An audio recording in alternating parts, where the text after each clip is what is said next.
ईश्वर सब जानता है कि तुम क्या सह रहे हो। तुम्हारे अंदर दबी सारे जख्म को वो देखता है। वो चाहता है कि तुम लड़ो अपने सपनों के लिए, खुद के अस्तित्व के लिए। फिर सारी परीक्षाएं खत्म हो जाएंगी। जिंदगी तो तेरे संग चलेगी, बस तुम रुकना मत। जहाँ भी रहो लोगों की ज़रूरत बन के रहो, बोझ बनकर नहीं। आपकी कद्र वो करता है जो आपसे मोहब्बत करता है, वो नहीं जिससे आप मोहब्बत करते हो। जो नहीं मिला वह बेहतर नहीं था, जो है वह बेहतर है, जो मिलेगा वह बेहतरीन होगा। जब कल का दिन देखा ही नहीं तो आज का दिन क्यों रोएं? जिस घड़ी में हंस सकते थे उस घड़ी में कल के लिए क्यों रोएं? करीब उसके रहो जो तुमसे दूर नहीं रह सकते। खुशी देने वाले भले हमेशा अपने नहीं होते, लेकिन दर्द देने वाले हमेशा अपने ही होते हैं। जिंदगी में कभी भी किसी बात पर तनाव लेने का कोई फ़ायदा नहीं, क्योंकि अगर तनाव लेने से इंसान सफल होता तो सबसे ज़्यादा सफल दुखी इंसान होते। घमंड ना करे अपने रूप और रुपयों का, क्योंकि मोर को अपने पंख का बोझ उसे ऊंचा नहीं उड़ने देता।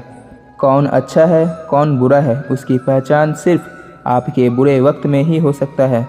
कोई आपसे नाराज़ है और उसे यह गुरूर है कि आप उसे मना लोगे, तो उसका यह गुरूर कभी टूटने मत देना। मतलबी लोगों से रिश्ते जितने जल्दी बनते हैं उतने ही जल्दी टूट भी जाते हैं। रिश्तों को जोड़ने के लिए कभी अंधा, कभी गूंगा तो कभी बहरा होना पड़ता है। अपने ईश्वर से रिश्ता खराब मत करना, दुनिया से रिश्ते बनाने की ज़रूरत ही नहीं आएगी। परवाह करने वाला मित्र, दर्द समझने वाला पड़ोसी, इज्जत करने वाला रिश्तेदार और प्यार करने वाला परिवार, ये सब तो हीरे हैं जिनसे ज़िंदगी हमेशा जगमगाती है। ज़िंदगी में मुश्किलें आपको डराने नहीं, बस आपके अंदर छुपी हुई शक्तियों को जगाने आती है। जो आपके झूठ पर भी वाह वाह करे वही लोग आपको तबाह करेंगे। बदलते लोग और बदलते रिश्ते चाहे दिखाई ना दे, लेकिन महसूस ज़रूर होते हैं। हानि हुई है तो भविष्य में लाभ भी होगा। यदि छल हुआ है तो आगे चलकर उसका हिसाब भी होगा। 4 दिन भी नहीं निभा सकता कोई वह किरदार जो पिता जिंदगी भर निभाता है। दिलों में वही बसते हैं जो दिलों के साफ हो, क्योंकि सुई में वही धागा जा सकता है जिस धागे में कोई गांठ ना हो। टूटे तारे की तरह होता है भाई, कुछ भी मांग लो दिला देता है। बिना मतलब के रिश्ते निभाना हर किसी के बस की बात नहीं। ना किसी को परेशान कीजिए, ना किसी को हैरान। कोई लाख गलत भी बोले बस मुस्कुरा कर छोड़ दीजिए। जो व्यक्ति आपको अपनी हर बात बता सकता है तो समझ लीजिए वो व्यक्ति अपने आप से ज़्यादा आप पर विश्वास करता है। किसी को कुछ कहने से पहले एक बार ये ज़रूर सोच लेना कि अगर वही शब्द आपको कोई बोले तो आपको कैसा महसूस होगा। इंसान तब तक सहन करता है जब तक उसमें सहन करने की क्षमता होती है। उसके बाद ना तो वह रिश्तों की ज़रूरत समझता है ना ही अपनों की। थोड़ा सा प्यार सब कुछ ठीक कर सकता है। कुछ लोग अपनी अकड़ की वजह से कीमती रिश्ते खो देते हैं और कुछ लोग रिश्ते बचाते बचाते अपनी कद्र ही खो देते हैं। पतझड़ में ही रिश्तों की परख होती है, बरसात में तो हर पत्ता हरा ही दिखता है।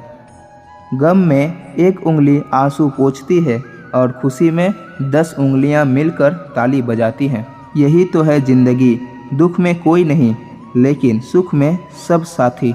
पढ़ने वालों के साथ नहीं, समझने वालों के साथ रहो। किसी को कितना भी अपना क्यों ना मान लो, आपको एक दिन अजनबी होने का एहसास दिल ही करवा देगा। बुरे समय में दिलासा देने वाला अजनबी ही क्यों ना हो, वह दिल में उतर जाता है, और बुरे समय में किनारा करने वाला अपना ही क्यों ना हो, वह दिल से उतर जाता है। भरोसे में इतना अंधा ना बनो कि पास वाले की असली रंग ही ना दिखाई दे। अगर कोई आपके साथ नहीं रहना चाहता तो उसे आज़ाद कर दो। पकड़ कर रखे गए रिश्तों में कभी सुकून नहीं मिलता। तुम्हारा दिमाग ही तुम्हारी सबसे बड़ी समस्या है। ये उन वजहों को पकड़ पकड़ कर लाता है जो बेवजह है। औलाद साथ छोड़ देता है, लेकिन हमसफ़र ज़िंदगी के अंतिम पड़ाव तक साथ निभाता है। वक्त जैसा भी हो, अच्छा या बुरा, बदलता ज़रूर है। अच्छे वक्त में कुछ ऐसी गलतियां मत करो कि बुरे वक्त में लोग आपका साथ छोड़ दें। सच में साथ निभाने वाले कोई बहाने की तलाश नहीं करते। जिंदगी में खुश रहने का सबसे अच्छा तरीका उम्मीद ईश्वर से रखो, सबसे नहीं।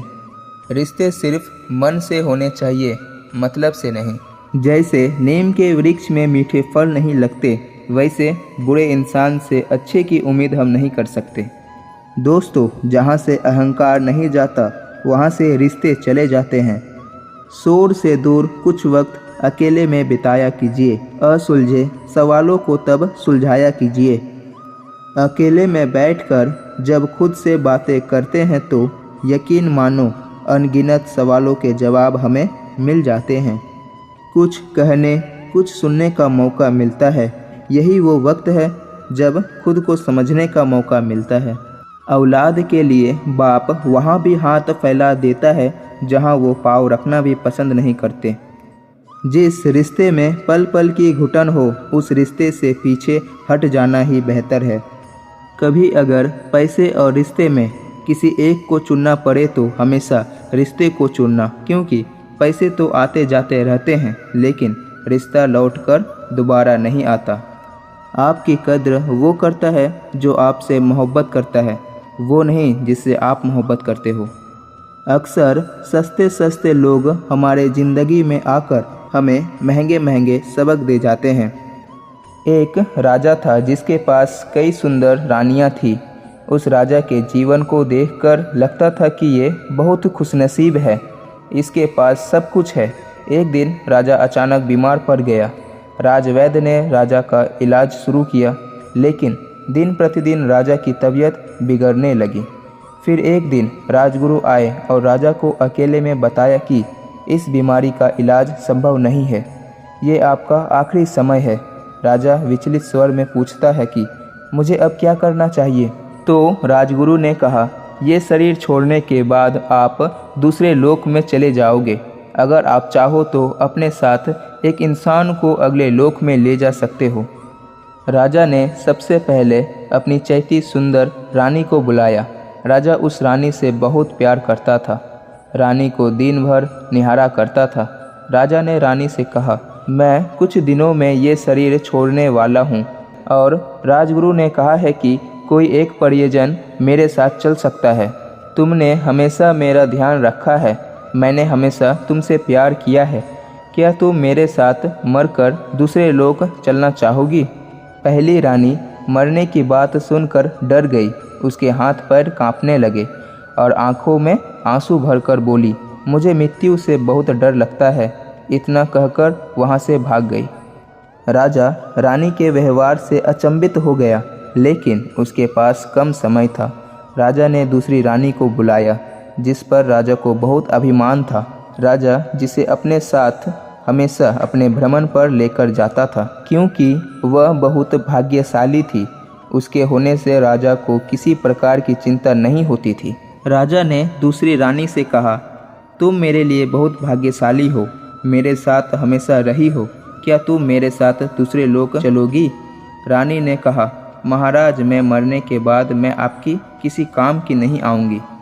मेरी शादी से पहले एक साधु ने आशीर्वाद दिया था, मैं अपने पति के लिए भाग्यशाली रहूँगी, लेकिन विधवा होने पर यह आशीर्वाद खत्म हो जाएगा। इसलिए आपके जाते ही मुझे दूसरी शादी करनी होगी। इसीलिए मुझे माफ़ कर दीजिए, मैं आपके साथ नहीं चल सकती। रानी का जवाब सुनकर राजा का अभिमान टूट गया, गहरी सोच में डूब गया। इस कठिन मौके पर आखिर मेरा साथ कौन देगा? राजा ने तीसरी रानी को अपने पास बुलाया। राजा को तीसरी रानी पर अटूट विश्वास था, क्योंकि तीसरी रानी ने हर परेशानी में, दुख सुख में राजा का बहुत साथ दिया था। राजा ने रानी से कहा, हम सुख दुख में हमेशा साथ रहें। मुझे दूसरे लोक में तुम्हारी ज़रूरत पड़ेगी, क्या तुम मेरे साथ चलोगी? तीसरी रानी ने कहा, मैं ज़रूर आपके साथ चलती, पर मैं मजबूर हूँ। हमारी एक बेटी है, मेरा एक भाई भी है, मुझे उनका भी साथ देना है। राज्य बहुत बड़ा है, यहाँ मेरे बहुत काम बाकी है, लेकिन मैं शमशान तक आपके साथ ज़रूर चलूँगी। मैं आपके अंतिम संस्कार को अच्छे से पूरा करवाऊँगी। जवाब सुनकर राजा का दिल बैठ गया। जिस पर खुद से ज़्यादा विश्वास था, उसने भी साथ चलने से मना कर दिया।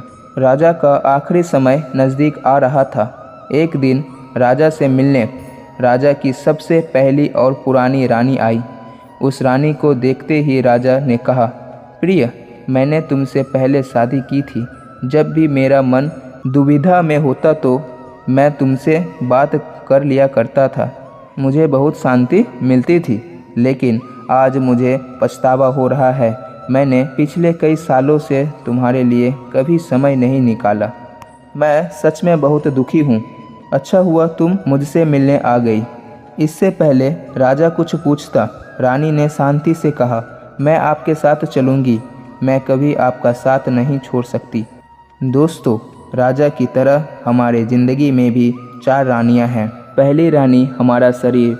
हम शरीर का कितना भी ख्याल रखें, यह कितना भी सुंदर हो, हम इसे कितना भी सजाएं, पर आखिरी समय में शरीर हमारे साथ नहीं आ सकता और पहले रानी की तरह मृत्यु के आते ही शरीर स्थिर पड़ जाता है।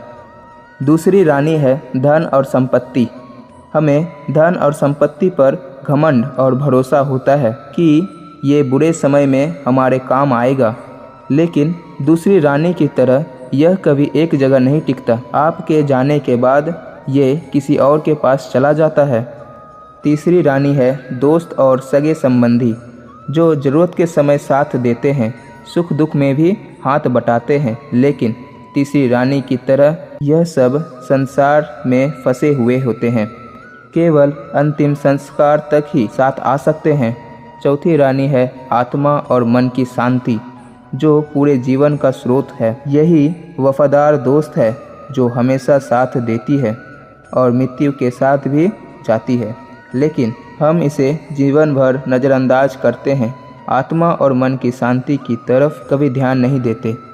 शरीर और संपत्ति की देखभाल करो, पर परिवार के साथ वक्त बिताओ, लेकिन अपनी आत्मा और मन की शांति का ख्याल रखना मत भूलो, नहीं तो किसी चीज़ में खुशी नहीं मिलेगी। दोस्तों, ये वीडियो यहीं समाप्त होती है। मैं आशा करता हूँ कि इस वीडियो से आपने बहुत सारी सीख ली होगी। अगर आपको यह वीडियो अच्छी लगी हो तो इस वीडियो को एक लाइक करें, शेयर करें और चैनल को सब्सक्राइब अवश्य करें। फिर मिलेंगे कुछ ऐसे ही ज्ञानवर्धक वीडियो के साथ। तब तक के लिए अपना ध्यान रखें। धन्यवाद। राधे राधे।